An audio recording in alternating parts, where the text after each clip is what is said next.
Quand un père et son fils planifient une journée de plongée en grotte, ils ne s'attendent pas à ce qu'une catastrophe stupéfiante submerge leur groupe. Une lutte désespérée pour trouver la sortie mène à une issue dévastatrice. Voici le récit fatal de la tragédie de Manatee Springs. Le 14 mars 2022, deux amis, Sam et Henry, ont décidé de tester leurs compétences en plongée souterraine dans le réseau de grottes de Manatee Springs. Ils plongeaient ensemble depuis quelques années et étaient certifiés en plongée souterraine. Pour ce voyage, les gars ont choisi d'emmener leur père plonger en Floride. Les sources de Manatee étaient un site de plongée réputé, avec un bassin alimenté par une source claire, parfait pour les plongeurs, en eau libre. Il y avait 3 autres dolines qui servaient d'entrée au système de grottes en dessous. Catfish Hotel, le gouffre de Sioux et le gouffre de Friedman étaient en tous des zones de dolines, où la surface s'était effondrée il y a longtemps, créant un bassin ouvert qui menait vers le tunnel de la grotte en dessous. Le tunnel mesurait plusieurs milliers de pieds, avec des bassins d'entrée pour les plongeurs uniquement aux extrémités. Le système de grotte a été connu sous le nom de siphon, parce que l'eau s'écoulait comme une rivière depuis un point d'entrée lointain et ressortait sous forme de source naturelle à son point final dans la source principale de Lamentin. En raison de ce courant, les plongeurs spéléologues entraient généralement à un endroit et ressortaient en aval à un autre. Ce type de plongée, appelée traversée, est plus risqué en raison du défi supplémentaire de devoir connaître 2 parcours différents au lieu d'un seul. Ce qui rend cela particulièrement difficile dans une grotte inexplorée, c'est que les tunnels ne ressemblent pas à ce qu'ils paraissent sur une carte. Les simples dessins au trait, qui servent souvent de guide aux plongeurs, ne révèlent pas vraiment la complexité des plafonds, des murs, des fosses sorties et des chemins qui se séparent. Ce qui ressemble à une ouverture dégagée au-dessus peut en réalité être un passage étroit bloqué par des formations rocheuses. Un plongeur expérimenté doit guider un débutant, montrer les repères et les zones à risque. Le parc d'État de Manatee Springs exige une certification complète de plongée souterraine et de plongée avec un plongeur expérimenté à Manatee pour accéder à la partie grotte des sources. Le groupe était emballé par ce système exigeant et les 4 membres étaient donc certifiés en initiation à la plongée souterraine. Ils avaient fini la première partie de la formation et plongé sans pour gagner en expérience avant de passer la certification complète. C'est un bon plan, mais les plongeurs peuvent se retrouver dans une position délicate avant d'obtenir leur certification complète. Il peut être tentant d'aller au-delà de ses compétences et certifications professionnelles.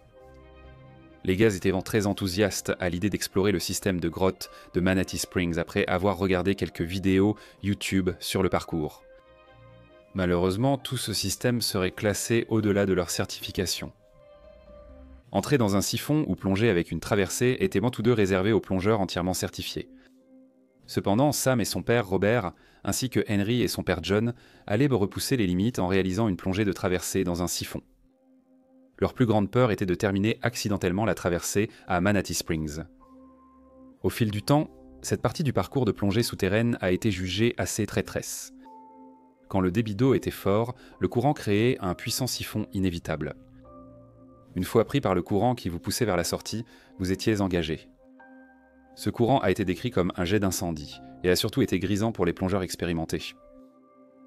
Mais ce trou de sortie est petit, et parfois trop petit. Le courant de l'eau peut déposer de gros rochers et des sédiments autour de l'ouverture, ou des effondrements dans le bassin au-dessus peuvent changer les débris autour de la sortie du trou.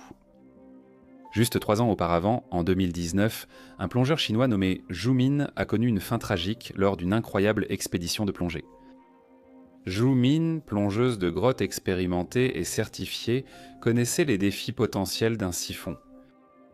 La force du courant a propulsé Zhu Min à travers l'orifice de sortie, la coinçant complètement.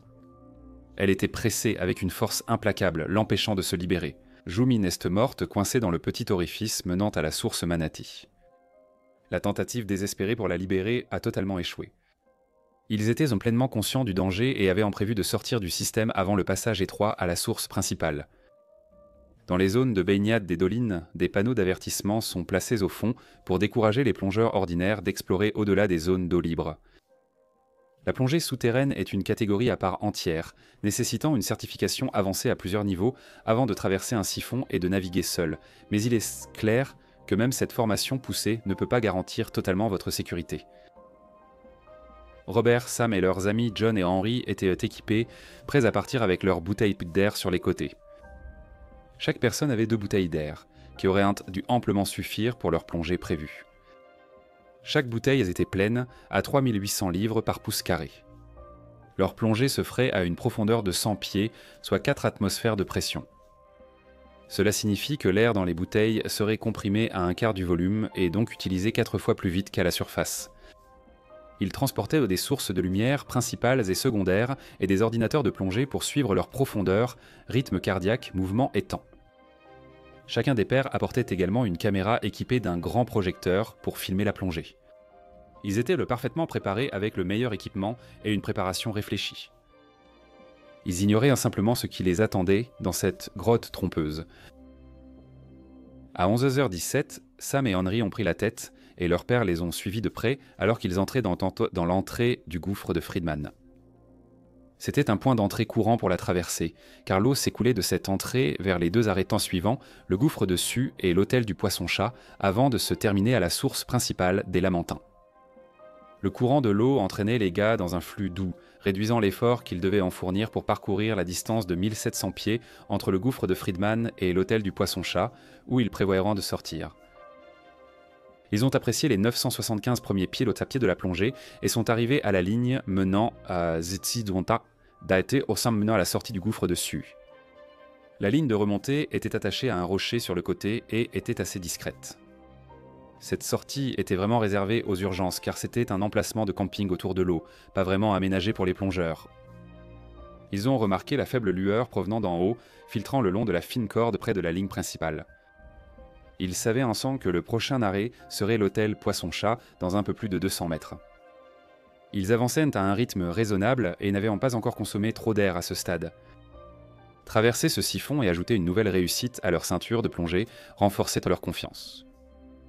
Alors qu'ils avançaient, Sam arriva soudain au bout de la corde principale. Elle s'est simplement arrêtée. Ils n'avaient jamais vu la ligne menant à l'hôtel Catfish, donc c'était vraiment déroutant.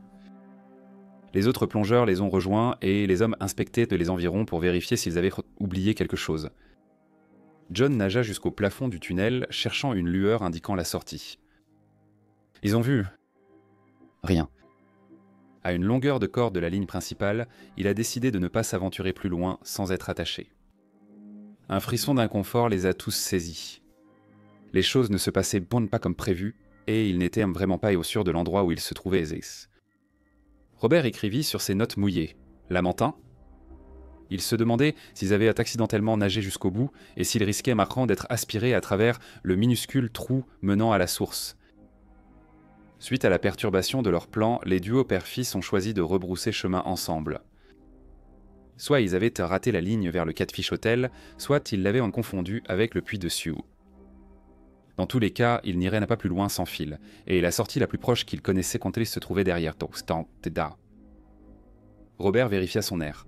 Avec 3000 livres par pouce carré restant, il n'avait aucune raison de paniquer. Un malaise s'était installé parmi eux, mais ils n'avaient qu'à suivre le fil pour revenir sur leurs pas. Simple non. La plongée spéléologique est une activité complexe. Tout peut devenir un ensemble complexe de tâches qui paraissent insurmontables. Le groupe est reparti, Robert et Sam en tête. Robert avait éteint sa caméra et s'était concentré sur la tâche risquée à venir. Dès qu'ils ont fait demi-tour, la résistance de l'eau les a choqués. C'était si doux et facile auparavant, mais maintenant la turbulence du courant contre leurs masques et leurs bouteilles était difficile à gérer. Ils savaient intuiter que le chemin ne faisait que 737 pieds, s'ils avaient bien localisé leur position. Robert baissa la tête et tira de toutes ses forces, remontant le courant main après main. Son cœur commençait à battre à 175 pulsations par minute et sa respiration s'accéléra, triplant de rythme. Pendant plusieurs minutes, la peur de l'échec les envahissait tous. L'effort surhumain auquel ils faisaient des faces épuisait l'air de leur bouteille bien plus vite que prévu. Chaque personne avait sa propre consommation d'air, selon son rythme respiratoire habituel, sa corpulence, sa condition physique, son expérience et son niveau d'anxiété. John et Henry apercevaient les lumières devant eux sur la ligne, mais les particules dans l'eau réduisaient grandement leur visibilité. Le tunnel virait à gauche puis à droite, masquant parfois le groupe qui les précédait. John avait allumé le projecteur de sa caméra, espérant éclairer le chemin avec une lumière plus puissante. Hélas, cette ultime erreur a probablement scellé leur sort. Sam surveillait attentivement la ligne, cherchant la tâche qui mènerait à la sortie la plus proche. Ils commençaient à paniquer, car ils auraient déjà dû la trouver. Ils tiraient frénétiquement et haletaient dans une frénésie dangereuse, quand soudain la douce lueur du jour apparut juste devant lui. C'était à la fois grisant et écœurant. Il apercevait la sortie et devait simplement s'extirper de l'eau. Il tendit la main vers la corde supérieure et se retourna pour faire signe à son père. Sam se hissa et contourna les rochers, bloquant le tunnel de sortie menant à la surface de l'évier dessus. Robert avait réprimé la panique, craignant de manquer d'air. L'effort et l'anxiété avaient triplé la vitesse à laquelle il consommait son air. L'indication de Sam qu'il remontait lui noua le ventre, mais il fut soulagé de savoir où ils étaient. Alors qu'il se hissait le long de la corde, il fit signe à Henry que c'était le seau qui menait à la sortie. Il apercevait la lumière vive de la caméra de Jean et était rassuré qu'ils auraient tous une histoire à raconter après cette aventure. Jean pointait la lumière de sa caméra devant lui, cherchant la corde indiquant la sortie. Il luttait contre le courant et regardait les palmes de son fils juste devant lui. Lui aussi ressentait la panique et voulait qu'Henry avance plus vite, alors il a poussé ses jambes pour l'encourager à accélérer. Il savait que cet effort et ce stress consommaient l'air plus vite que prévu, mais ils avaient emporté une quantité excessive d'air pour le voyage et étaient dans un confiant d'atteindre la sortie. Henry baissa la tête et tira de plus en plus vite sur la corde. Son père continuait à pousser ses jambes, pensant qu'il devait aller bien plus vite. La situation était stressante. Il devait chercher minutieusement la corde de sortie pour s'échapper, tout en se dépêchant d'avancer le plus rapidement possible. Robert et Sam auraient dû être à la sortie, mais il n'y avait aucun signe d'eux. Henry était vraiment paniqué maintenant. Il savait que s'il dépassait d'une manière ou d'une autre la sortie chez Friedman, il nagerait dans un abîme sans fin qui s'étend à perte de vue, sans aucune autre sortie. Il tirait de toutes ses forces contre le courant, et son père continuait de s'agripper à ses jambes de temps en temps, ce qu'il pensait être un encouragement à aller plus vite. Ce qu'il ne savait pas, c'est que le projecteur de la caméra de son père effaçait la faible lueur provenant de l'ouverture au-dessus. La visibilité de la corde de guidage était bloquée par des rochers lorsqu'ils nagèrent à contre-courant, et ils ne l'ont même jamais vue. Robert et Sam avaient jailli hors de l'eau à l'évier dessus à midi. C'était un étang inconnu, mais ils étaient tellement reconnaissants de respirer l'air et d'être enfin sortis des tunnels de la grotte. Quelques minutes passèrent, puis encore quelques-unes. Malgré cela, leurs amis demeuraient introuvables. Ils auraient dû les rattraper en 3 minutes. Mais ils ne l'ont jamais fait. Sam a pensé à replonger pour voir s'ils étaient là, mais Robert a insisté pour qu'ils sortent de l'eau et appellent le 911. Si quelque chose n'allait pas, les 2 plongeurs épuisés pourraient difficilement aider John et Henry avec leurs propres bouteilles d'air presque vides. Ils pensaient qu'il fallait des plongeurs frais avec des bouteilles d'air pleines. Pour Henry et John, 20 minutes d'agonie passèrent dans une frénésie de nage et de recherche, épuisant leurs réserves d'air, avec l'impression d'être vraiment piégés dans ce tunnel d'eau. Chaque anfractuosité prometteuse au plafond leur donnait espoir, mais la déception revenait aussitôt quand il ne s'agissait que d'un faux dôme. Henry paniqua en apercevant la lueur provenant du puits de Friedman. Il se précipita vers la corde de remontée et se retourna pour voir la lumière de la caméra de son père derrière lui. Après une lutte acharnée pour trouver une issue, Henry émergea à la surface, soulagé mais désorienté. Que sont devenus les autres cordes de remontée à Sioux Sink et à l'hôtel Catfish? Il ne comprenait pas ce qui s'était mal passé. Il voulait en parler avec son père, mais celui-ci mettait beaucoup de temps à remonter la corde. Il était 12h20 et ils étaient dans l'eau depuis un peu plus d'1 heure. Il regarda son manomètre pour voir qu'une de ses bouteilles était maintenant complètement vide, et que l'autre avait moins de 1500 livres par pouce carré. Il avait à peine réussi, plus petit et en meilleure forme que son père.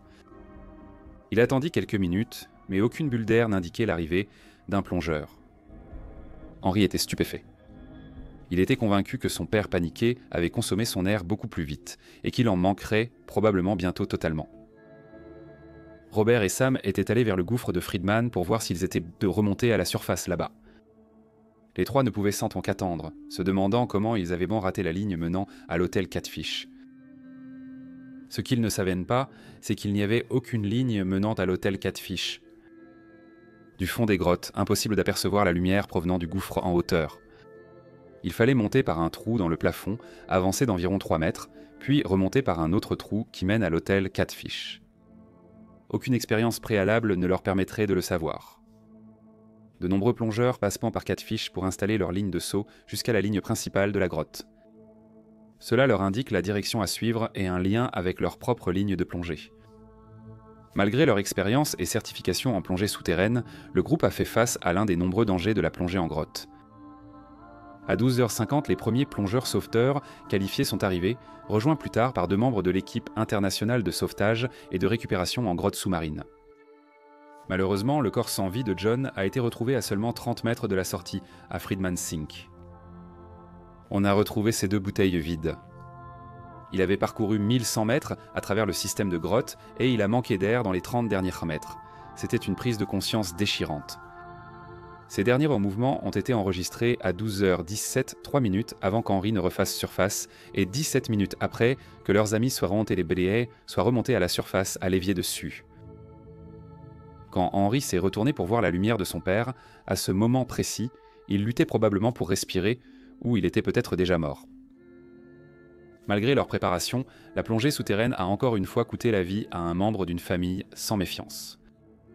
Cela continue de servir de rappel brutal de l'absolue nécessité d'une certification complète lorsqu'il s'agit de plongée souterraine. La plongée et la formation continue avec des membres expérimentés facilitent la lente évolution du débutant vers l'expert. Peu importe le temps ou le niveau d'expérience, il existe toujours un risque de facteurs incontrôlables et d'erreurs. De nombreux plongeurs d'élite ont perdu la vie dans les confins impitoyables des grottes sous-marines.